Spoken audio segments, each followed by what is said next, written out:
चंदा चोरी मामला, ये मामला इतना बड़ा है कि सुप्रीम कोर्ट तक पहुंच चुका है। सुप्रीम कोर्ट की निगरानी में एक उच्च स्तरीय एसआईटी प्रोब हो रहा है, एक सीनियर आईपीएस ऑफिसर की निगरानी में। ये मामला इतना बड़ा है कि मॉनसून क्षेत्र जो पूरा पार्लियामेंट का था वॉश आउट हो गया। इस मामले पर समाजवादी पार्टी ने सेशन चलने नहीं दिया। उसमें कहा गया कि इस पर डिस्कशन हो, जो कि डिस्कशन अल्टीमेटली हो नहीं पाया। ये मामला इतना बड़ा है कि पार्लियामेंट में मकर द्वार के बाहर पूरा एक नाटक रच दिया गया यह दिखाने के लिए कि चंदा चोरी राम मंदिर में कैसे हुई है। पर हम अयोध्या में हैं एक स्पेशल रिपोर्ट करने के लिए, ये बताने के लिए कि अगर चोरी हुई है तो उसमें गलती किसकी है। राम मंदिर टेम्पल ट्रस्ट की, स्टेट बैंक ऑफ इंडिया की, जिसको राम टेम्पल ट्रस्ट ने एक एमओयू के साथ एक हस्ताक्षर किया हुआ है, क्योंकि एसबीआई जो है इस सारे चंदे को कलेक्ट करता है और इसकी गिनती करता है और डिपॉजिट करता है, या उस आउटसोर्सिंग एजेंसी जो कि एसबीआई ने आगे एक हायर की, जिसके बारे में ज़्यादा लोगों को पता नहीं है, जिसके असल में जिसके लोग ये चंदे को गिनते हैं और चंदे की गिनती करके वो पैसा एसबीआई तक पहुंचता है। तीनों में से गलती किसकी है? और दूसरी बात यह है कि चोरी कितनी बड़ी है। क्या ये करोड़ों की चोरी है जैसे कई लोग बोल रहे हैं बिना किसी तथ्यों के अभी तक, या ये चोरी उतनी तक लिमिटेड है कि ये काउंटिंग सेंटर में जो काउंटिंग करते हुए लोग हैं उन्होंने नोट चुराने शुरू किए और धीरे धीरे शायद 1-2 महीने 3 महीने में ये नोट चुराए गए, जिसकी एक कहते हैं कि ये 2 या 3 या 4 करोड़ रुपए तक की चोरी हो सकती है। एक एसआईटी प्रोब चल रहा है, पर हम आधे घंटे के लिए अगले अयोध्या में आपको ये बताने की कोशिश करेंगे कि एग्जैक्टली हुआ क्या है, और इसकी परतें खोलने के लिए हम कई लोगों से बात यहाँ पे कर रहे हैं और कई लोगों से बात करेंगे ये बताने के लिए कि चंदा चोरी अयोध्या का आखिर में सच क्या है। नेटवर्क 18 ने राम मंदिर में पूरी दान प्रक्रिया का गहराई से अध्ययन किया। जब लोग यहाँ आते हैं तो राम मंदिर के अंदर अलग अलग दान पेटियों में पैसे दान करते हैं। हर महीने 22 दिन तक पब्लिक फैसिलिटेशन सेंटर के पास एक समर्पित काउंटिंग सेंटर में गिनती होती है। राम मंदिर ट्रस्ट और भारतीय स्टेट बैंक के बीच एक समझौता ज्ञापन के तहत ट्रस्ट की भूमिका पूरी तरह से पर्यवेक्षण के तक सीमित है। वो केवल बंद हुंडियों को सुरक्षित स्थान उपलब्ध कराता है। गिनती की पूरी जिम्मेदारी सैनिक सिक्योरिटी सर्विसेज या एसएसएस की एजेंसी के पास है, जिसका बैंक के साथ समझौता है। साथ ही एजेंसी के कर्मचारियों की नियुक्ति भी, उनका वेतन का भुगतान, सुरक्षा का प्रबंधन और पैसे जमा कराना सब इस एजेंसी की जिम्मेवारी है। स्टेट बैंक ऑफ इंडिया ने एक प्राइवेट सिक्योरिटी एजेंसी को हायर किया था, सैनिक सिक्योरिटी सर्विसेज की नाम की, जिसने 40 लोगों को फर्दर हायर किया, जो कि सारे जो डोनेशन राम टेम्पल को आता था, हुंडियों से जो पैसा निकल के काउंटिंग सेंटर में जाता था, उसको सेग्रीगेट करती थी। 10 के नोट, 20 के नोट, 50 के नोट, 100 के नोट, 500 के नोट अलग अलग सेग्रीगेट करती थी। उसके बाद उनके बंडल बनते थे, काउंटिंग होती थी करेंसी मशीन्स में, और ये बंडल आगे एसबीआई में भेजे जाते थे। जो ये चोरी डिस्कवर हुई वो इस बात से डिस्कवर हुई है कि जब वो सेग्रीगेशन नोटों का होता था, 40 एम्प्लॉइज उस पर्टिकुलर प्राइवेट सिक्योरिटी एजेंसी ने अपॉइंट किए थे इस सेग्रीगेशन और काउंटिंग के लिए। उसमें से 6 एम्प्लॉइज जो थे, 6 कर्मचारी उस सिक्योरिटी एजेंसी के, वो नोट जब सेग्रीगेट करते थे, कुछ नोट्स ले लेते थे और अपने साथ ले जाते थे वापस। उनकी यूनिफॉर्म्स में जेबें नहीं होनी चाहिए थी, उनकी फ्रिस्किंग होनी चाहिए थी जब वो घुसते थे काउंटिंग सेंटर में, जब वो निकलते थे काउंटिंग सेंटर से। पर ऐसा लगता है कि जो एसबीआई है या जो काउंटिंग एजेंसी जो इन्होंने सिक्योरिटी एजेंसी हायर की, उसने ये कोई भी प्रिकॉशंस नहीं बरती हैं। इसी की वजह से ये चोरी डिस्कवर हुई। पर चोरी जब डिस्कवर हुई है उसके बाद सीसीटीवी से ही डिस्कवर हुई है। उसके बाद इमीडिएटली राम टेम्पल ट्रस्ट के सूत्रों का ये कहना है कि उन्होंने एकदम से एक्शन लिया। बट क्या ये एक्शन थोड़ा जल्दी लिया जा सकता था? इस पे डिबेट जारी है। 1 हफ्ते के अंदर एसआईटी भी बनी। पर ये बात बिल्कुल क्लियर है, जो सिक्योरिटी एजेंसी एसबीआई ने हायर करी, एमओयू जो है सिक्योरिटी एजेंसी और एसबीआई का है, उसमें राम टेम्पल ट्रस्ट नहीं है। उसने जो पैसों की सेग्रीगेशन जब हो रही थी उस टाइम पे चोरी काउंटिंग सेंटर में हुई है, और यही इस पूरी जांच का केंद्र बिंदु भी है। चोरी एसएसएस द्वारा नियुक्त गिनती कर्मचारियों ने की थी। 40 कर्मचारियों में से एसएसएस के 6 कर्मचारी इसमें शामिल पाए गए और उन्हें तुरंत गिरफ्तार कर लिया गया। इन व्यक्तियों का मंदिर प्रबंधन से कोई संबंध नहीं था। गिनती कर्मचारियों की नियुक्ति और निगरानी पूरी तरह से एसएसएस द्वारा की गई थी, न कि आंतरिक प्रशासन द्वारा। प्रशासन ने केवल सुरक्षित स्थान उपलब्ध कराया था। अयोध्या के राम मंदिर में जो चंदा की चोरी हुई है उसमें 3 पहलू हैं जिस पे ध्यान सबका जाना चाहिए। पहला पहलू राम मंदिर का जो ट्रस्ट है, जो उसकी मैनेजमेंट है, उसका क्या इसमें रोल है। राम मंदिर ट्रस्ट ने स्टेट बैंक ऑफ इंडिया के साथ एक MOU किया कुछ साल पहले, जिसमें जितना भी चंदा कलेक्ट होता है राम मंदिर के अंदर वो SBI में जमा होना होता है। बट SBI ने एक प्राइवेट सिक्योरिटी फर्म सैनिक सिक्योरिटी सर्विसेज के साथ एक अलग MOU किया, जिसका पार्ट ये ट्रस्ट राम टेम्पल का, राम मंदिर का ट्रस्ट नहीं है। ये जो सिक्योरिटी एजेंसी को हायर किया SBI ने, इसका काम था कि जो भी चंदा जमा होता है उन नोटों को सेग्रीगेट करना, उन नोटों को अलग करना, उनकी फिर काउंटिंग मशीन्स में गिनती करना और उनके बंडल बनाना, और ये बंडल जो है फिर SBI में जमा होते थे। जो सैनिक सिक्योरिटी सर्विसेज है, जो ये एजेंसी है, इसके जो लोग हैं इस चोरी के मुख्य पात्र हैं, क्योंकि जितने भी लोग इसमें अरेस्ट हुए हैं, 6 लोग जो गिरफ्तार हुए हैं इस पूरे मामले में, सबको सैनिक सिक्योरिटी सर्विसेज ने हायर किया था। उनकी तनख्वाह भी सैनिक सिक्योरिटी सर्विस से देता था और उनके जो मापदंड हैं वो काम कैसे करेंगे वो भी सैनिक सिक्योरिटी सर्विसेज तय करता था। राम टेम्पल मैनेजमेंट के जो सूत्र हैं वो क्लियरली कहते हैं, बड़ी ही क्लियरली कह रहे हैं कि ये मामला SBI और सैनिक सिक्योरिटी सर्विसेज के बीच का जो MOU हुआ उसमें जो गड़बड़ियां हुई हैं, उसके जो मानक तय किए गए जो पूरी तरह से फॉलो नहीं किए गए, ये चोरी उसका एक चूक है। और इसी पूरे मुद्दे पर पूरी जो SIT की जांच है वो भी चल रही है। ट्रस्ट के सूत्रों का कहना है कि बड़े पैमाने पर चोरी के दावे गाणितीय रूप से भी असंभव हैं। जिन विशिष्ट दान पेटियों को निशाना बनाया गया वो राम मंदिर को मिलने वाले कुल दान का केवल एक छोटा हिस्सा है। नेटवर्क 18 को राम मंदिर के अंदर कंट्रोल रूम देखने का भी मौका मिला, ताकि ये देखा जा सके कि कैश काउंटिंग रूम की निगरानी आखिर की कैसे जाती है। ये स्पष्ट है कि चोरी किसी बेहद जटिल तरीके से की गई बड़ी वारदात की बजाय ऑपरेशनल स्टाफ द्वारा अनिवार्य दैनिक प्रोटोकॉल लागू करने में व्यवस्थित विफलता के कारण हुई है, जैसे तलाशी लेना, बिना जेब वाले कपड़ों का ड्रेस कोड और सक्रिय CCTV निगरानी। चंदा चोरी का मामला जो राम मंदिर के अंदर उजागर हुआ, उसके बाद राम टेम्पल ट्रस्ट ने भी कुछ चेंजेस किए हैं, कुछ बदलाव किए हैं कैसे काउंटिंग होगी। हम राम मंदिर के अंदर गए, हमने पूरे काउंटिंग सेंटर का एक CCTV पे जायजा लिया जो कंट्रोल रूम अंदर बना है, और उसमें ये बात अब 3 चीज़ें नई आती हैं। एक तो कि जो ड्रेस है काउंटिंग स्टाफ की उसको चेंज कर दिया गया है। पहले जो ड्रेस थी काउंटिंग स्टाफ की उसमें जेबें होती थी, लोग शर्ट और पैंट पहनते थे, इसमें जेब होता था और इससे पैसे निकाल लिए जाते थे काउंटिंग के दौरान। अब जो नई ड्रेस है उसमें कोई जेब नहीं है, वो एक सिंगल ड्रेस है, पीछे से जिप होती है। हमने खुद अपनी आंखों से इसको देखा, कंट्रोल रूम में जो काउंटिंग सेंटर पे कैमरास लगे हैं, तो उस ड्रेस में कुछ भी पैसा चुराना असंभव है। दूसरी जो बड़ी चेंज हुई है कि पहले जो कैमरा था वो फिक्स्ड कैमरा था काउंटिंग सेंटर पे, उसको आप जूम नहीं कर सकते थे। अब आप उस कैमरे को जूम कर सकते हैं, जाकर आदमी के हाथ तक देख सकते हैं कि कौन सा नोट काउंट किया जा रहा है। तो कंट्रोल सेंटर से अब जूम वाले कैमरास के द्वारा और ज़्यादा तगड़ी निगरानी काउंटिंग सेंटर की जा रही है। पहले सिर्फ 45 दिन की फुटेज को आप रख सकते थे CCTV की, उसको बढ़ा के 180 दिन किया जा रहा है। अगले 1 से 2 महीने में 180 दिन की फुटेज सुरक्षित रखी जाएगी CCTV की काउंटिंग सेंटर की। और इसी काउंटिंग सेंटर की CCTV वजह से इनफैक्ट ये पूरा मामला उजागर भी हुआ। तो इससे भी एक लेसन लिया जा रहा है। जो SBI है उसको भी ये हिदायत दी गई है ट्रस्ट के द्वारा कि जो आप स्टाफ रखें काउंटिंग का, उसको कॉन्ट्रैक्चुअल स्टाफ मत रखें, क्योंकि उसकी तनख्वाह सिर्फ 10-12 हज़ार रुपये महीना होती है और वो ये गुंजाइश रह जाती है कि शायद वो कुछ बेईमानी करे। इसलिए प्रॉपर स्टाफ रखा जाए, ऑन रोल स्टाफ रखा जाए। ये ट्रस्ट जो है SBI को समझा रहा है ताकि उनकी सैलरी अच्छी हो, और अगर कमी कुछ पड़ती है तो ट्रस्ट भी उसमें पिच इन करने के तैयार है। ये सारे बदलाव हम देख रहे हैं ट्रस्ट ला रहा है ताकि इस पर्टिकुलर जो चंदा चोरी जो काउंटिंग सेंटर हुई इसकी पुनरावृत्ति ना हो, इसका कोई रिपीट ना हो, और ये एक बार पूरी तरह इस मामले को रेक्टिफाई किया जाए ताकि ऐसे कोई लीकेज का स्कोप ही ना रहे। क्या जून 2026 में जब चोरी का पता चला और इसकी जानकारी सामने आई, इस पूरी घटना का दान की राशि पर कोई असर पड़ा? हजारों श्रद्धालु रोज राम मंदिर अयोध्या आते हैं और कई पूरे देश से आते हैं, उत्तर प्रदेश में कई जगह से आते हैं। बहुत ही गरीब लोग भी मुझे यहाँ मिले जो आते हैं, जो चंदा देते हैं वो 1 रुपया, 2 रुपया, 5 रुपया, 10 रुपया भी है, वो कुछ का 1000 रुपया भी है, किसी का 500 रुपया भी है, किसी का 100 रुपया भी है।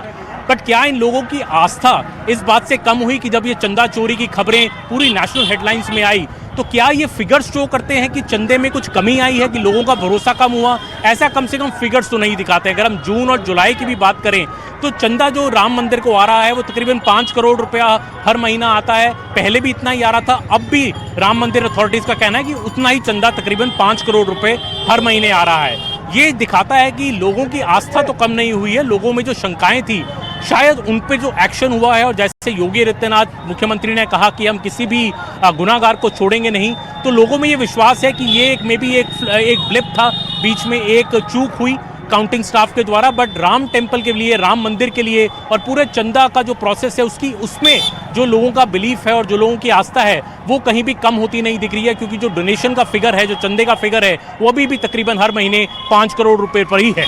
महाराज जी, जो पूरा ये मामला है, चंदा चोरी का जो पूरा मामला है, ये आपके समझ से कैसे उजागर हुआ, और इसका जो पूरा कार्य क्षेत्र है, पूरा ये जितना फैलाव है वो कितना है आपके हिसाब से?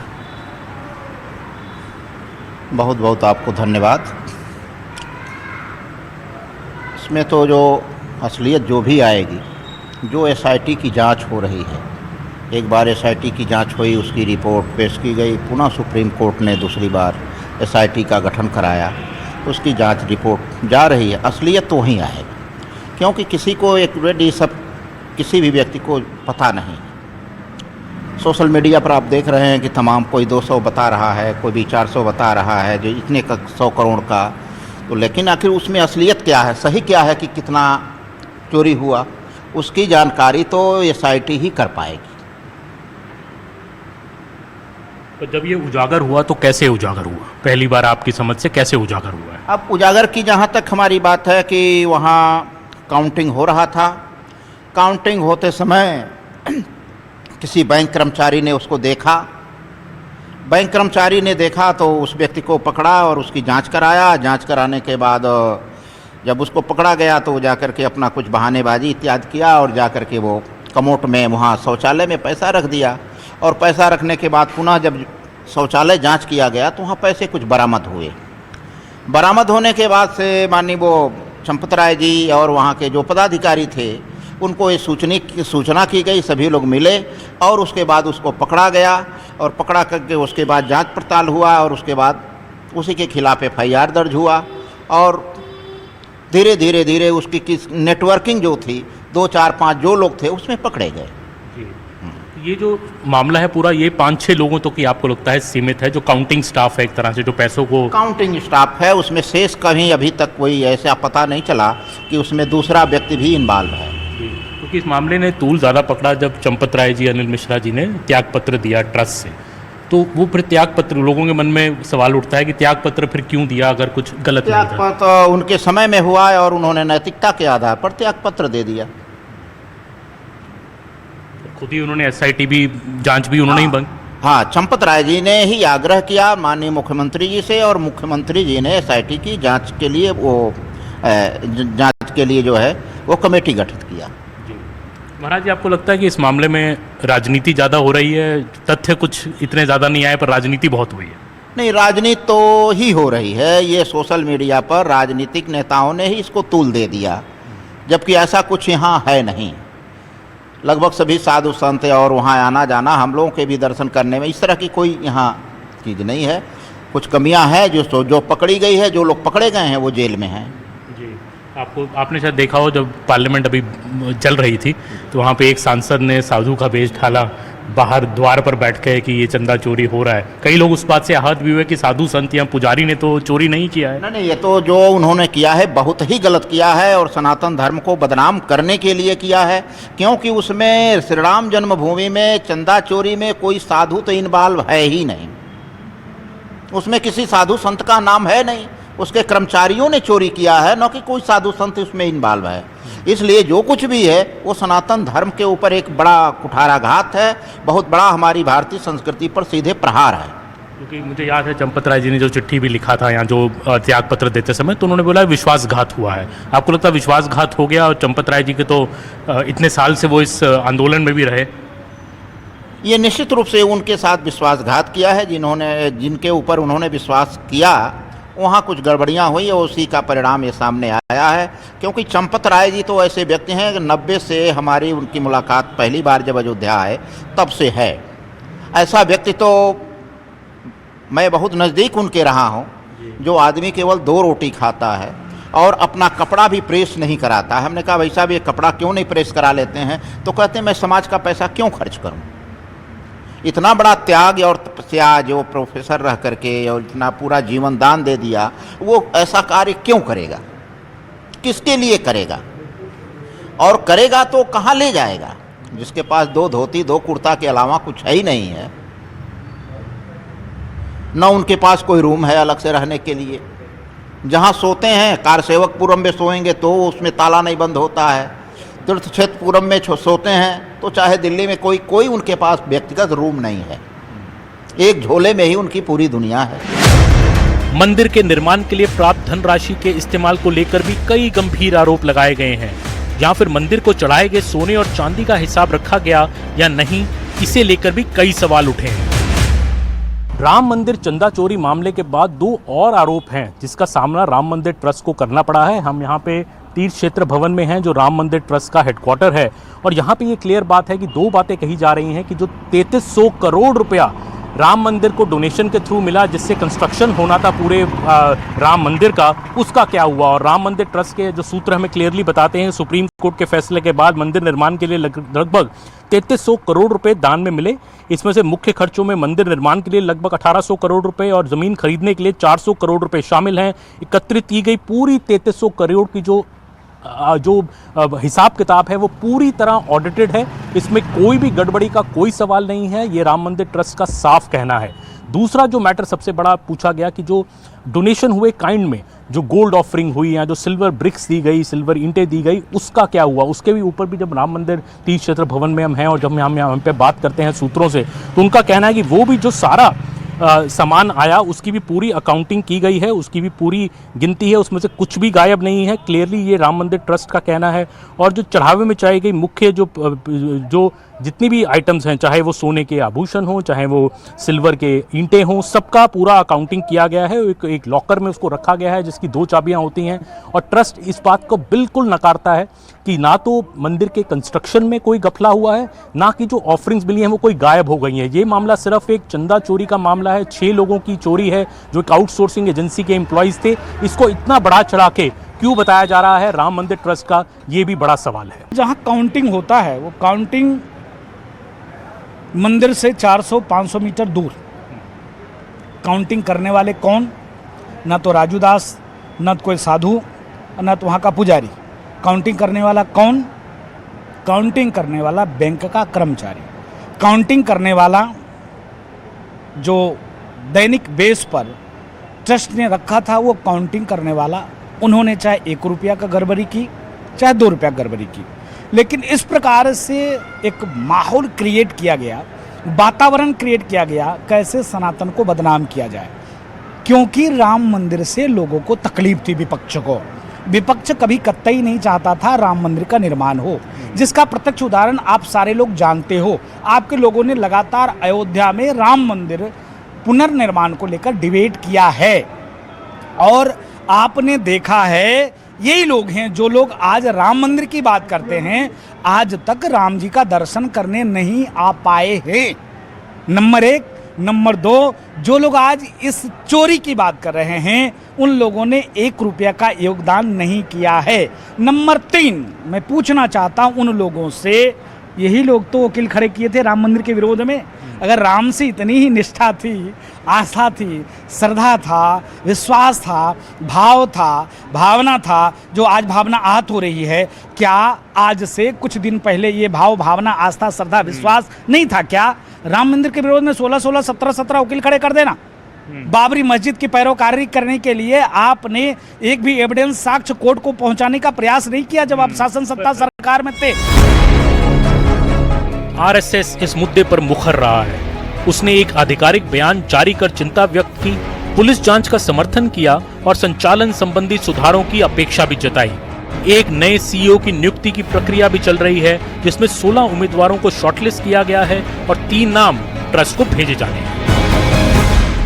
राम मंदिर चंदा चोरी के मामले में जो 6 आरोपी हैं वो इस अयोध्या जेल में पिछले 1 महीने से ज़्यादा से बंद हैं। आप देख सकते हैं अयोध्या जेल मेरे पीछे। और ये जो 6 लोग हैं, ये इस पूरी इन्वेस्टिगेशन का केंद्र बिंदु बने हुए हैं। अभी तक जो एसआईटी प्रोब हुआ है वो इन्हीं 6 लोगों के रोल पर तक सीमित है, क्योंकि कहा जाता है कि ये 6 लोग वो काउंटिंग स्टाफ हैं जिसको एक प्राइवेट सिक्योरिटी एजेंसी ने हायर किया था, एक एमओयू के आधारित जो एसबीआई के साथ था, और इन 6 लोगों ने जो दान अयोध्या राम मंदिर में आता था और जब उसकी गिनती होती थी उसमें चोरी की है। बट क्या ये तार ऊपर तक जुड़े हैं? एसआईटी प्रोब अभी भी चल रहा है। उन 6 लोगों से गहन पूछताछ की गई है एसआईटी द्वारा, पर यह पूछताछ का दौर अभी भी जारी रहेगा, क्योंकि जब तक एसआईटी का प्रोब पूरा नहीं होता पूरी सच्चाई का बाहर आना अभी भी बाकी है। इन 6 लोगों के जो घर हैं, जो प्रॉपर्टीज इन लोगों ने उस चंदा चोरी के पैसे से बनाई है, उस पर भी योगी सरकार ने नोटिस चस्पाए हैं। उसकी डेमोलिशन हो सकती है, वहाँ बुलडोजर चल सकता है, ताकि ये मैसेज जाए कि जो पैसा चोरी किया गया उसको रिकवर किया जाए, ताकि जो लोग यहाँ पे आते हैं, जो ये पैसा चंदा राम मंदिर में जो दान देते हैं, उनके मन में ये संतोष हो कि पैसा चोरी चाहे हुआ हो पर वो पैसा रिकवर भी किया गया है और एक्शन हुआ है। इसके बावजूद जो राजनीति है इस पूरे केस में वो अपने चरम पर है। समाजवादी पार्टी इस मामले को एक बड़ा मुद्दा बना रही है। 10 महीने सिर्फ बचे हैं उत्तर प्रदेश के चुनाव में, और समाजवादी पार्टी को लगता है कि ये मुद्दा उसका एक ट्रम्प कार्ड हो सकता है इलेक्शंस में। क्या बीजेपी इस नैरेटिव को बदल पाएगी? क्या बीजेपी लोगों को समझा पाएगी, योगी सरकार, कि ये चंदा चोरी का मामला एग्जैक्टली है क्या और ये कहां तक सीमित है और उस पर क्या एक्शन लिया गया? लोग किस बात पे विश्वास करेंगे? समाजवादी पार्टी के नैरेटिव पे, जो कि बीजेपी कहती है कि बिल्कुल नैरेटिव नहीं है, क्योंकि मुलायम सिंह यादव के समय में यहाँ पे कार सेवकों पे गोली चली थी। समाजवादी पार्टी किस हक से अब राम मंदिर के हवाले से बात कर रही है? दूसरी तरफ बीजेपी के पास भी आंसर देने के लिए कई सारे सवाल हैं। देखना होगा किस बात को लोग ज़्यादा मानते हैं, पर इलेक्शन आने से पहले ये मुद्दा गर्म रहने की पूरी उम्मीद है। मैं अमन शर्मा, उमेश